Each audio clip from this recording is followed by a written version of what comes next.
BAM-træning, ja, hvad er det for en størrelse? BAM står for Body All Mind. Og det er i realiteten en helhedsorienteret træningsform, hvor vi anskuer kroppen 360 grader rundt. Det vil sige, at vi arbejder med det fysiske, det at have ondt i kroppen, det psykiske, vores følelser, vores sorg, kederlighed, frustration, vrede.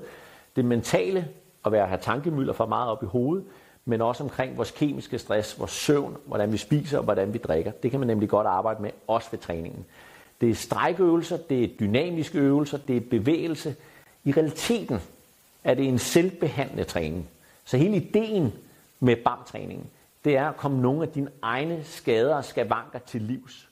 Kom ned i kroppen, kom væk fra hovedet, brug åndedrættet. Vi laver fodøvelse, vi laver hofte, lyske, nakke, rygøvelse, vi laver power, vi får pulsen op, vi får pulsen helt ned. Så du kan godt glæde dig til at stifte bekendtskab med BAM-træning på vores retreat. Det er en stor fornøjelse og en stor oplevelse. Håber vi ses. Hej.